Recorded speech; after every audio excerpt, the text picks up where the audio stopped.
Styled by Science CEOs is hosted by me, Megan Martis. And me, Ayo Egby. We are young CEOs and founders of ventures in the clothing industry. I am the founder of Hangyo, a premium clothing care company. And I'm the founder of Clovo, a natural undergarment company. With our shared backgrounds in science and engineering, we take a unique lens to talk about sustainability, representation, and innovation. To do this, we bring on incredible change makers in the clothing industry to grow awareness and positive change. DM is here joining us on our podcast. So welcome, DM. How are you doing today? I am doing great. I'm so excited to be on here. Thank you so much. Yeah, thank you so much for joining us today. Where are you calling in from? Fargo, North Dakota, straight from Canada.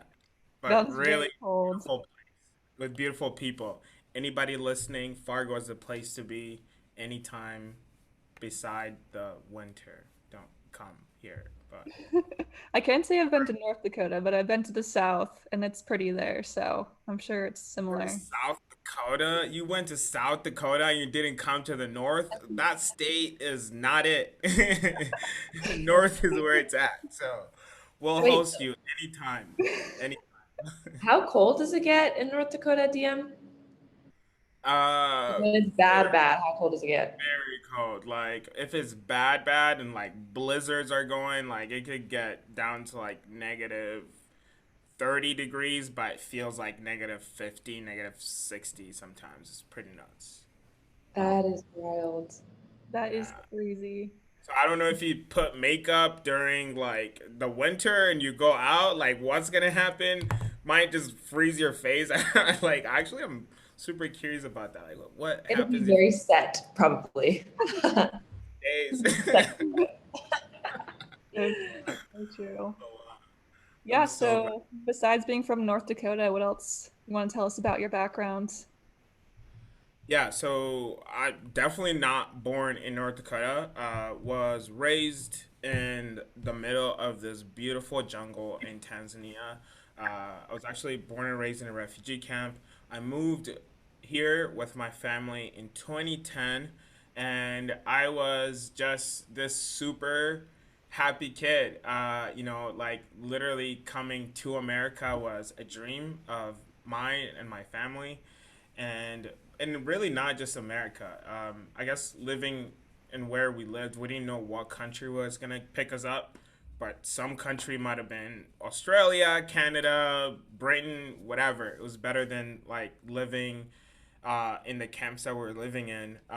So we came here 2010 and been here ever since. Actually, we landed in Colorado, and then my family decided that we're gonna move to North Dakota, and then didn't know what North Dakota was. So we've been here ever since, and it's been an amazing time.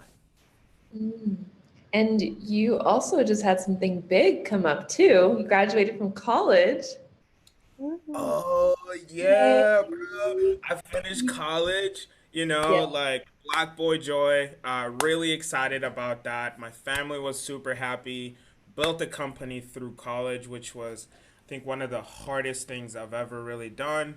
And I'm just really excited to be done with like the whole process. I got my degree, and no one can ever take it away from me, just like my mother always says.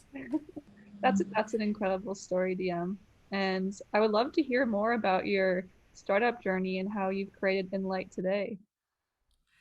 Yeah, so my journey really started middle school. In middle school, I came in and I was so excited to go to these American schools you hear about, you watch on TV, big Hollywood. I don't know if you guys know, but Hollywood is probably the greatest advertisement company for America. But they had me sold, and they had me sold on this beautiful, um, how would you call it? This beautiful school culture, school innovation, best teachers in the world, best schools in the world. And so coming here, it was this time of excitement for me as a 13-year old.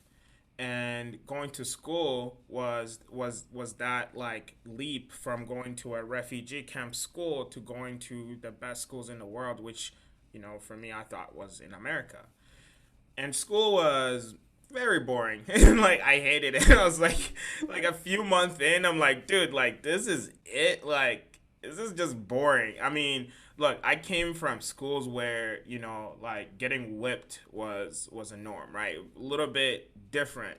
But we didn't have we just it was a lot of like it was a different accountability that we had down there than we had in America. And so it kind of felt like I didn't really have to try that hard.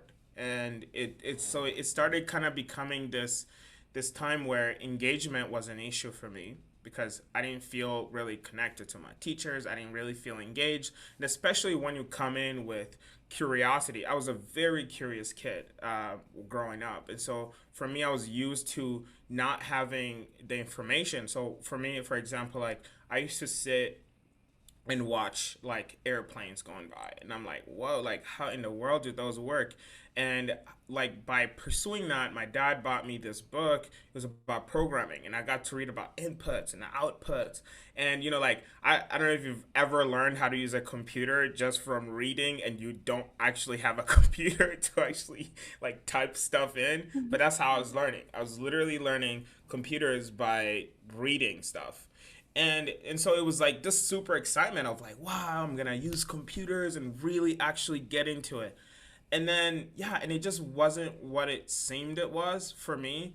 And so I just saw this like big problem with my other friends who are very disengaged from schools. Some of them weren't even showing up, and some of them were very, very talented, and the schools weren't seeing that because it kind of started to feel like they wanted me to be like all the other people. They were trying to turn out the same person over and over and over again.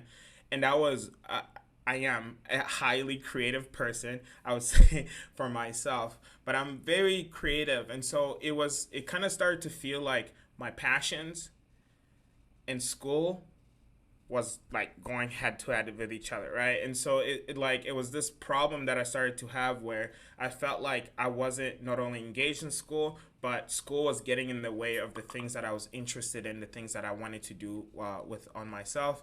And so I went out to solve this engagement problem. Students are bored, and it's the teacher's fault.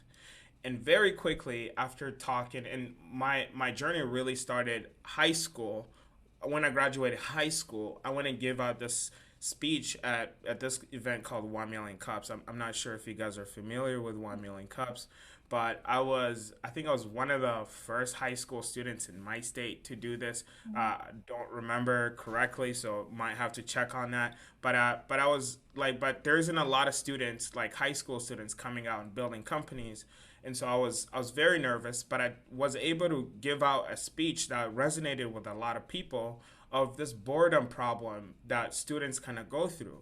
And my first idea actually coming out of high school, I was like, look, teachers are boring. What do students do? We go on YouTube, Khan Academy, right? We go learn it on our own if we're bored. And then the distraction. So for me, it was like, I was looking at the distraction problem that, right, students have. Like, I'm watching how to factor polynomials, and then 10 minutes later I'm into car videos, how to DJ, how to like do graphic design, and I'm like, right, and then it's 2 a.m. and I'm like like how did we get here, right? So this internet rabbit hole all the time.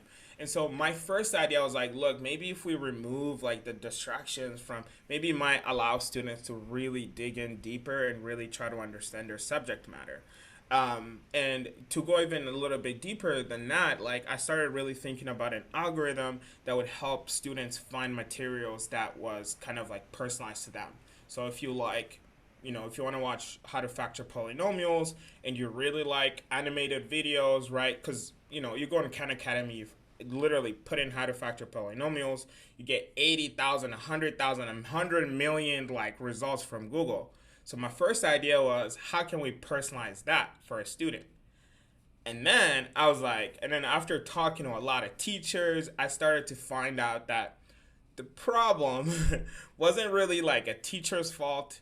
It wasn't really also kind of like the student fault. It was this like empathy problem that was kind of like created to where the teacher doesn't really get to know the kids because usually they have a lot of kids in the classroom at a very short amount of time.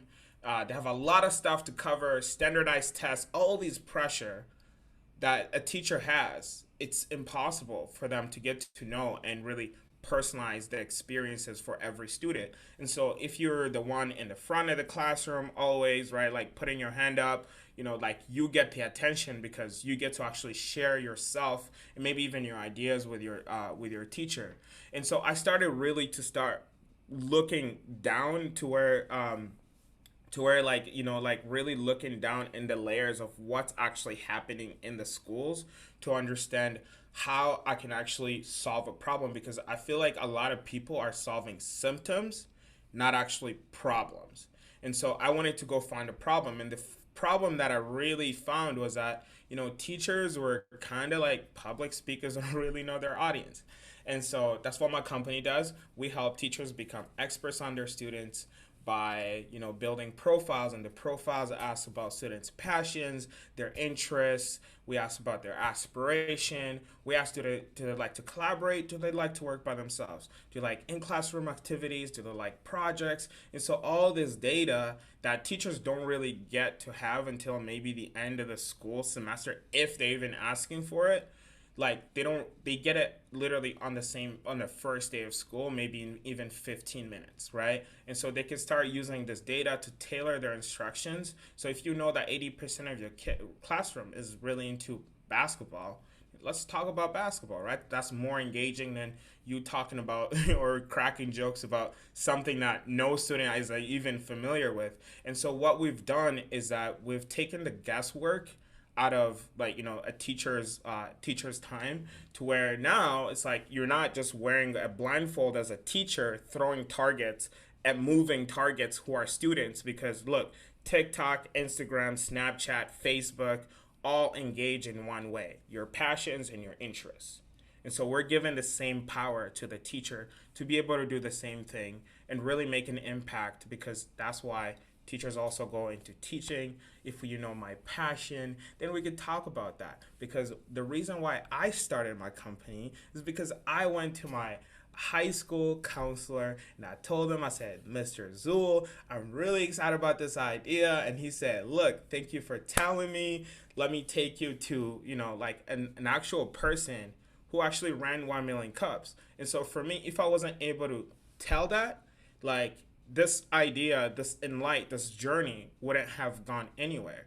And so my goal is to take all the unspoken ideas that students have in their schools, all the unspoken dreams, to be able to bring that up to light so teachers can actually make the impact that they sought to make in the classroom, in the lives of every student that they touch.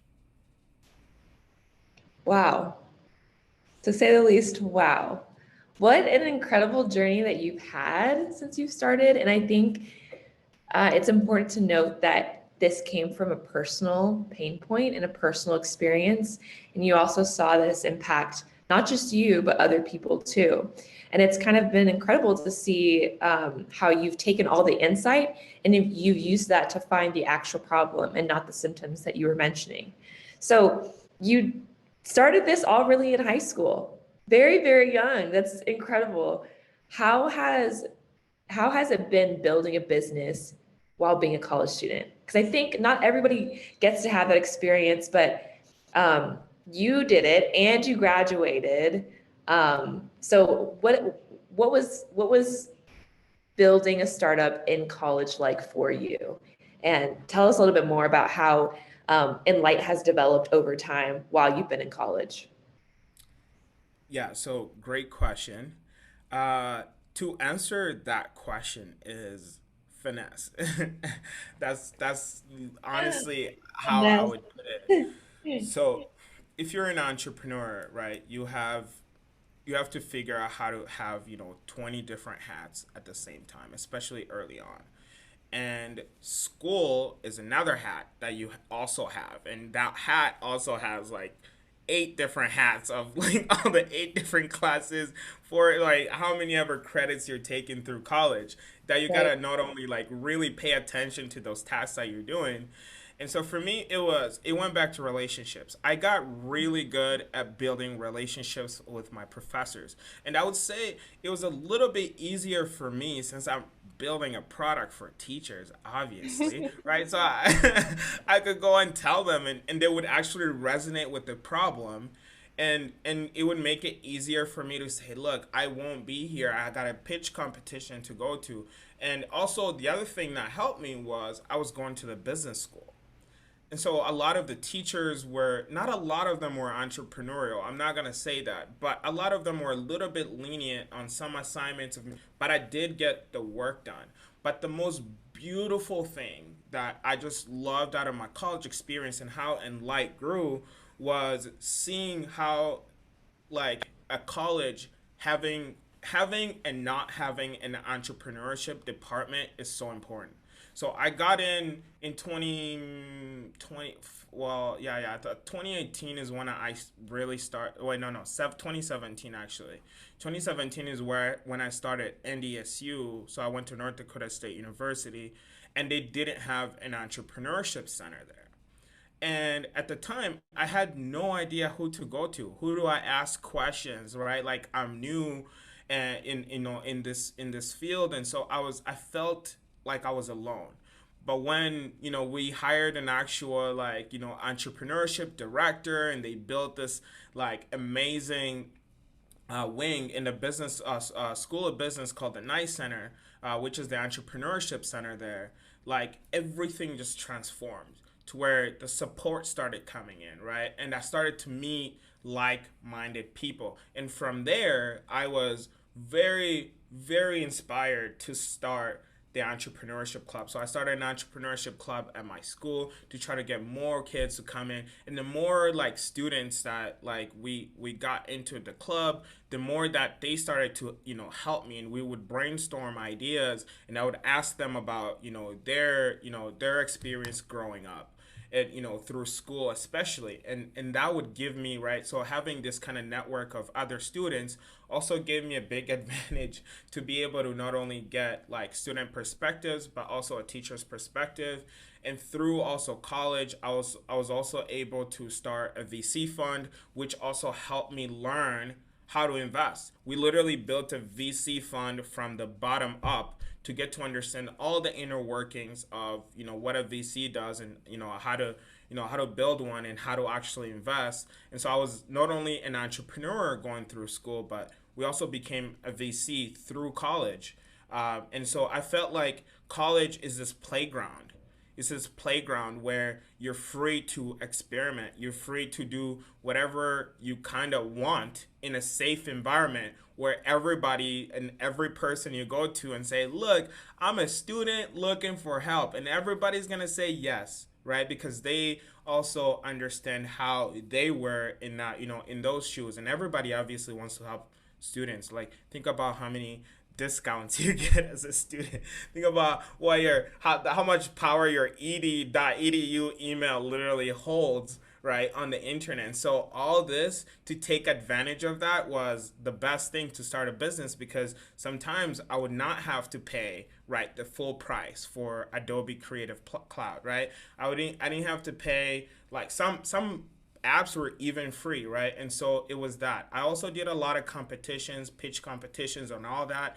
And by doing that, also I got to meet, all these other people and other college students from across the globe, really. And so it was this amazing time that not only helped me meet new people, but it allowed me to also continue to build and understand how students like to be engaged and what kind of experiences they like to have in a school in order to make their like experience in especially college, worth it. And so that's how I was able to do it. Wow, so it seemed like you kind of fused your startup with your education, and kind of, it wasn't just standalone things. It was the marrying of the two, and you made it work. And yeah, go ahead. Yeah, it was definitely that, right? Cause yeah, and if I didn't, like, it would have probably gone very sour, like probably not so well, because but for me, bringing the company to the school, like, just really helped me take it to the next level. But there was times, right, when you'd have a professor who didn't care, and those were hard times when you're missing deadlines and you're working till 4 3 4 a.m. And yeah, it sucked, right? And but like you just we just had to go through it. But having the community of all the other entrepreneurs at the college, they're all going through the same thing, and so we took classes together, right? So by taking classes together, we're able to actually help each other in all the little homeworks that we had to do. And so we figure out a way to basically finesse the system by finding the people with the same mindsets, knowing that, look, I might not have time to go to class today because I got to go to a pitch competition, but I know three friends are going to be in that class. They'll take notes. I know I'll get the notes, right? And so I started not only finding friends who are entrepreneurs, but also friends who are just honestly supporters. They might have not been entrepreneurs, but they were just supporters. And so that also helped me a lot in my journey of building while going through school. Wow, yeah, I'm sure definitely relate to a lot. I'm sure Megan can too, since we've all built businesses while being in college. Yeah. I know that pitch competition piece of really leaning into being a student, having the EDU address has been incredibly impactful and helped me, build the business to where it is now. Um, yeah, Megan, any thoughts there? Yeah, no, I definitely agree with both of you. I think having the ability to talk to professors and have them be understanding. And then I had the nice opportunity when I launched my Kickstarter, even the president of my university donated. So it was awesome to have that community support all around. Wow, Wow, that's that's amazing. amazing. Yeah, Yeah. super great guy. Support is everything. And DM, you're building a really unique platform, which I feel like is very empathy driven and really looks at the person for all of who they are. So, can you speak more about representation and the element of connection and all of that, and how that relates to Enlight? Yeah. Um, it's so for me, coming right from where I come from and my background, I come from a place that like has I think we have like over like 300 400 tribes. Everybody's different. Everybody speaks a different language, but we're one country, right? We're one country. And for me, it's like seeing all the beautiful all the beautiful connections that you can make in a culture that has, that many different tribes, that many different languages, and us and people like that coming together and working together.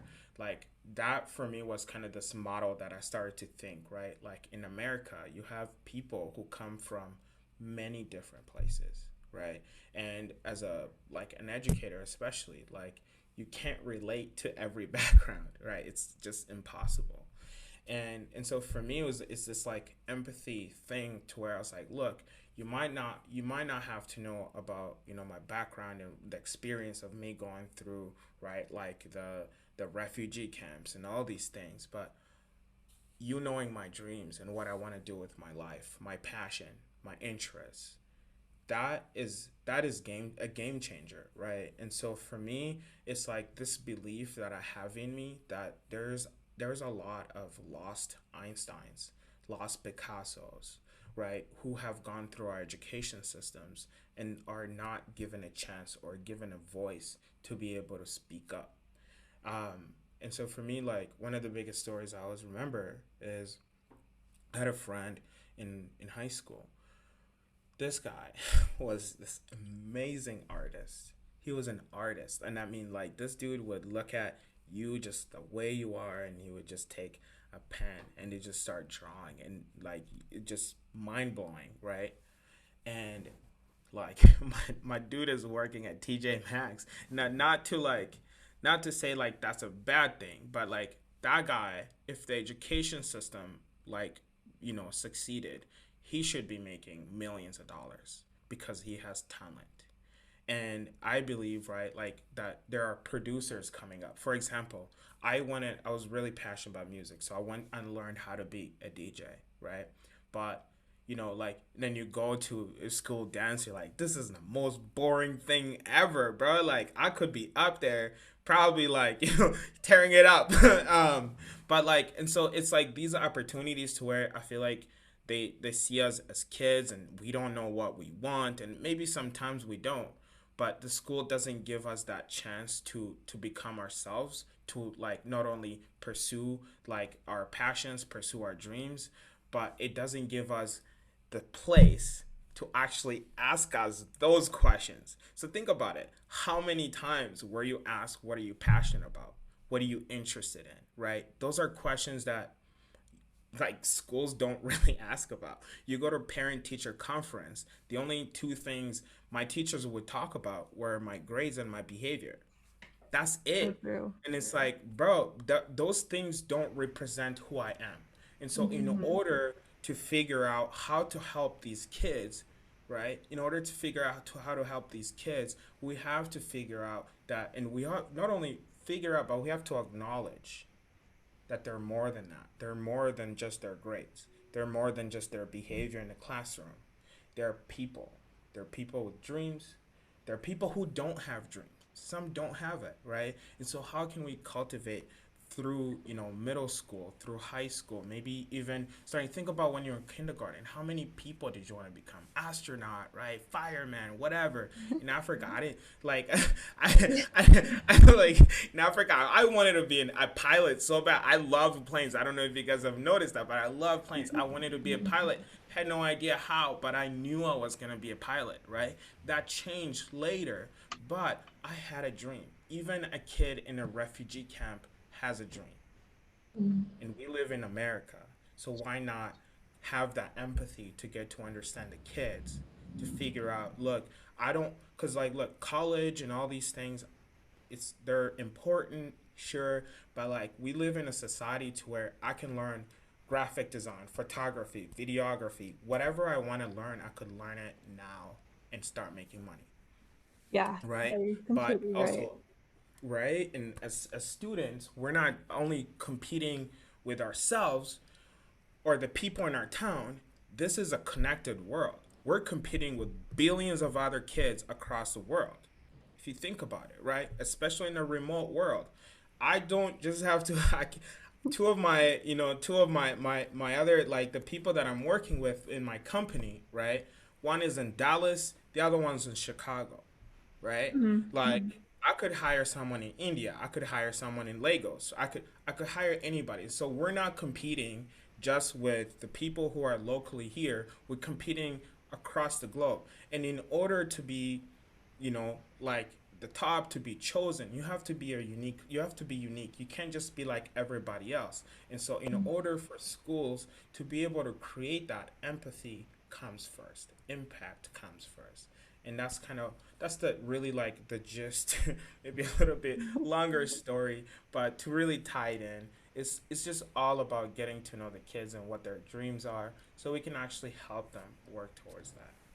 Definitely. Thank you so much for sharing that story. I think that it's so true that there's so many challenges in school today, and I do think the answer is really just finding who everyone is as a person, like you said, and finding really just their interests and everything. So, but speaking of challenges, would you be open to sharing what you think your biggest challenge within Light has been to date? Yes. I would say product. Building a product is hard. It's very difficult. You Yeah. know, I'm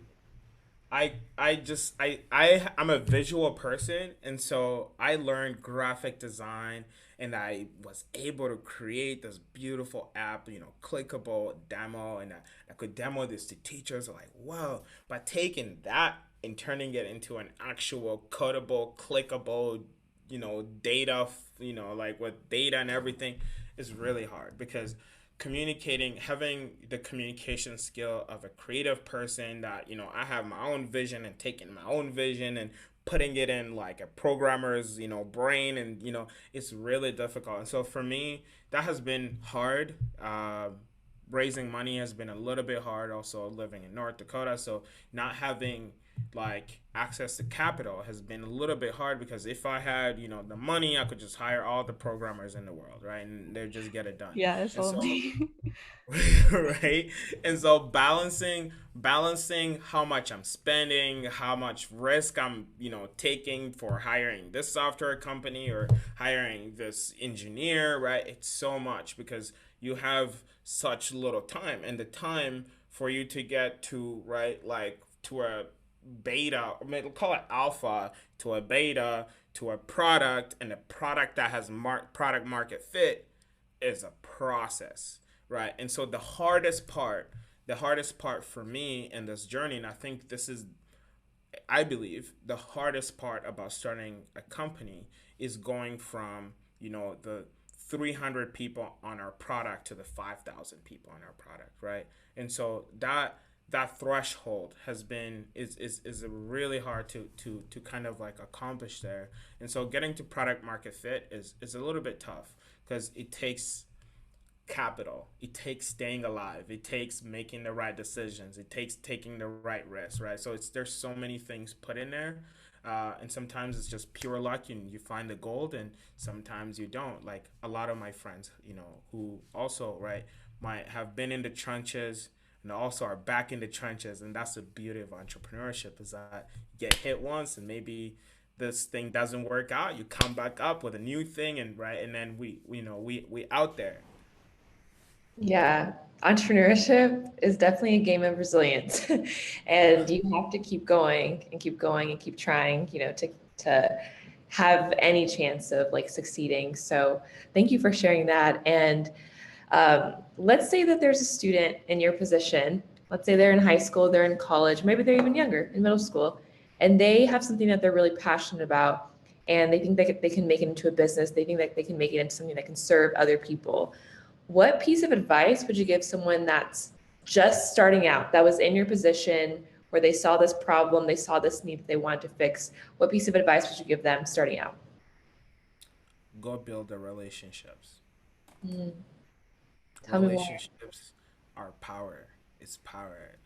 Literally, my mentor just told me that this morning. He said, relationships are power, because, when you need marketing, if you know someone that does it, easy. When you need programming, if you know someone that knows someone who knows someone, easy, right? And so that, like, the relationships that you can build actually allow you to be able to navigate this entrepreneurship world very, very, very easily, right? And so some of the examples is like, look, I could, have friends now through our college. I met so many people. I met Io, Megan, right? Like, and so I could go to Dallas, have friends there, and look and say, look, I don't know, I'm looking for the best marketing, whatever, and I already has a network there. And I could just talk to her, and she would find someone for me, right? And so, like, I believe that get building the right relationships, if you actually want to pursue this, right? Building the right relationships, knowing the right people is very important. But that's not the first step. The first step is just to actually go for it. If you really care about this thing, just do it, right? Like, but do it while you build the relationships, because those relationships are like the cash grab that you have at the end. Because you might not have the money, but if people love you, sometimes they give you do stuff for free, right? And so relationship building is very important, and execution, and not just executing, but it's like executing with, like, how would I put it? It's like executing with having mindfulness of like how you're going up, with the process, and looking at like what other people have done in the past, and then innovating on it, like innovating on that, on what people have done in the past. And so my one of my biggest beliefs is that, like, the future, nobody can predict it, right? Nobody can predict the future, but we could always look to the past to figure out how to make the best decisions for the future, right?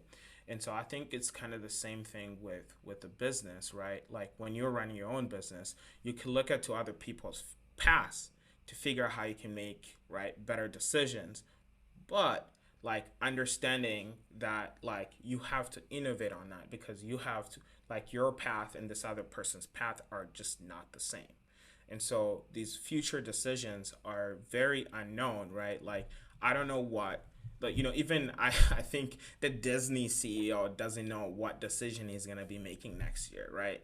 Brand new. Everything is brand new because we're only going forward. We're not going backwards. And so I think that's another a big aspect of looking at and studying the greats. I love watching Steve Jobs, like the strategy that he did building Apple, watching how Nike was built, looking at Walt Disney, like looking at like the Rockefellers of the world and all these people that built amazing empires, right? Call it that. I like to watch and learn what they did, and because that not only informs the past and how they made some decisions and the strategies that they did, but it also informs the future on like, look, they did this, but this thing went wrong, right?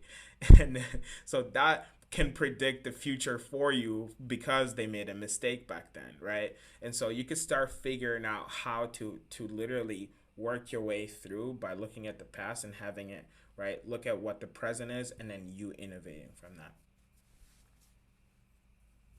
So true, so true. Speaking of bringing the past to the future now, I guess for our last question that we asked each of our guests, what kind of impact do you want to make in the future, whether with your current startup or just in your personal life? Wow, that's a beautiful question. Uh, so the way I want to answer this is very simple. It's This is something that my mother always told me. She said, whenever you go into a place, it might be a bathroom or something, right? Like, leave it better than you found it. And that is my ultimate goal in life, is to live, you know, everybody gonna die. But if I die, I'm living a world behind worth living.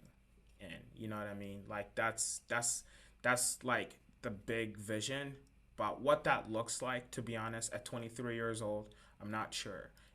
I want to go into a lot of things. Education, I'm really passionate about education. World hunger is a passion of mine that I've had because I've lived it, I've experienced it. This is something that is deep in my heart, and it's something that I'm going to pursue. People having shelter. I slept outside in the rain for days. And so that's something that I want to pursue. There's so many big problems in this world, and I know I can't go, figure all of them out, but I will try until, and I will just keep trying, and I'll keep trying. And like, it might be education, it might be getting people shelter, and building houses. And so there's so many things that I would like to do, but my biggest one right now is education. I really believe that when everybody has the right to have, a just education, and if we can give that to, like, not just kids in America, but kids everywhere around the world. I don't care if they're in Africa. I don't care if they're in Switzerland, where they have, the super fancy schools. Everybody deserves a chance at that. And if we can have that as a first step, then world hunger, all these other things can at least be solved by smart, critical thinkers, problem solvers, innovators, entrepreneurs, engineers, doctors. All these people are needed. And if we had more of them across the world with the knowledge that maybe the West might have, think about what that could do to the world. That is my passion. And if we could bring that to the world, then the world is going to be a better place, and I'm going to leave it better than I actually found it. So thank you. Chills, chills. I can feel the passion and just how deeply you feel about this through this Zoom call. So that's amazing. I mean, you have a really great, clear picture of what you want to create. And it's just great to see that you're already off to an amazing start with this first company, Enlight. And we're wrapping up to the end of this amazing podcast episode.